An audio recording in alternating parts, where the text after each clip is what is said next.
All right, let's dive in. Today, we're trying to unlock the political landscape of one of India's most complex and fascinating states, Bihar. It's a place where history, society, and power all collide in really interesting ways.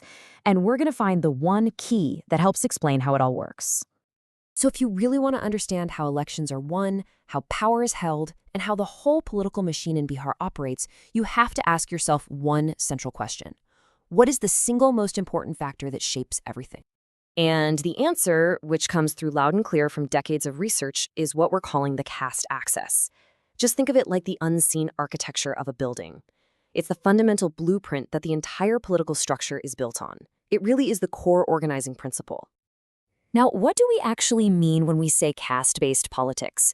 Well, to put it simply, it's a system where almost all of political life, we're talking who you vote for, which parties decide to team up, how different communities fight for resources, is all organized, first and foremost, around caste identity. And look, this isn't just someone's opinion. It's the core finding that comes out of a whole synthesis of academic work on the region. The moment you grasp that pretty much everything revolves around this single axis, you can start to make sense of historical trends, today's power struggles, and even what might happen next. And this whole idea isn't just abstract, it plays out in the real world in very, very specific ways. It's what drives these decades-long rivalries, like the one between the Yadav and Kurmi communities, who are both competing for political space. It's the engine that's powered the empowerment of historically marginalized classes. And it drills all the way down to the super local level, influencing who controls the village councils, and maybe most importantly, how entire communities decide to vote. So how does all this play out at the very top, at the state level? Well, when you look at the leaders and the parties all fighting for control, what you see is this constant, high-stakes game, where the only way to win is to navigate these complex caste dynamics by forming alliances that are constantly shifting. And boy, this period was incredibly turbulent, as research from Hazra in 2018 shows us. First, you've got the era of Lalu Yadav's RJD, which was built on this really powerful coalition of backward classes. Then, bam, 2005, you see the rise of Nitish Kumar, who managed to put together totally new social and political coalitions. By 2014, the national BJP becomes this huge force, completely changing the state's political math and kicking off a wild period of realignment. So the really crucial point is this. Winning in Bihar is never just about one thing. It's more like a complex formula. You absolutely need the right caste arithmetic. You have to get enough different community voting blocks on your side.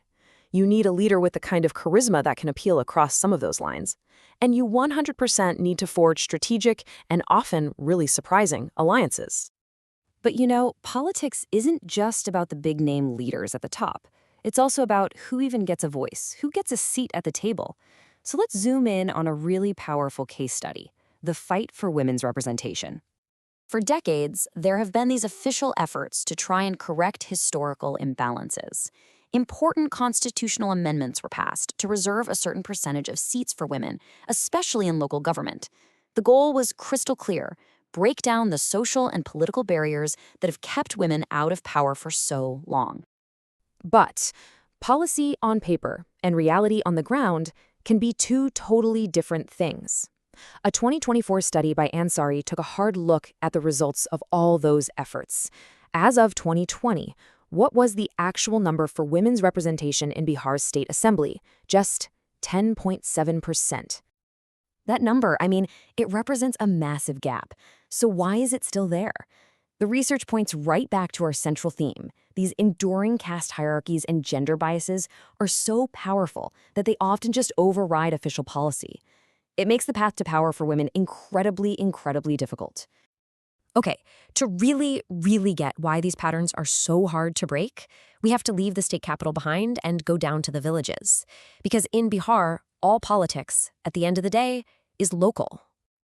And as a study by Sehe found, whatever happens in the villages is basically a mini version of everything that's happening at the state level. These local power struggles, these alliances, they are the absolute foundation of Bihar's politics. So how does this work on the ground? Well, it's a system that reinforces itself. First, dominant castes work to get control of the village councils, the panchayats. Once they have that, they can command local factions, which lets them influence how people vote, and ultimately, that allows them to keep their grip on key economic resources. It's a cycle. Okay, we've looked at the big picture, the leaders, the fight for representation, and what's happening at the village level. Now, let's pull it all together and see how the past is constantly, and I mean constantly, shaping the present. This is really the story of continuity versus change. Let's just compare the past to the present for a second. Historically, the pattern was clear. You had the long-standing dominance of upper castes, and then the slow, really hard-fought rise of backward classes. Now, look at today. What do we see? We see the direct legacy of that. Alliances are still mostly based on caste, and while empowerment is definitely happening, it keeps smashing up against those same deep structural barriers. And this is where it all connects. Think about it. That historical rise of backward classes, that's exactly why caste is the main way people mobilize politically today. That history of gradual, slow inclusion for women, that leads directly to the low numbers we see right now, because they're still fighting those same old barriers. From elections to village power, you can draw a perfectly straight line from the historical pattern to what's happening today. It's not random at all. It's a deeply embedded blueprint. So, what's the ultimate takeaway here? I think it's this. To understand politics in Bihar is to understand one fundamental tension. It's the constant clash between this deep-rooted historical continuity and the forces of slow but undeniable social change. And all of this leaves us with one final, really fascinating question to think about. In a political landscape that is so profoundly shaped by its past, what does the future of power even look like? Will that continuity, that old blueprint, always win out? Or can the forces of change finally redraw the map of Bihar's politics? That's the big question to ponder.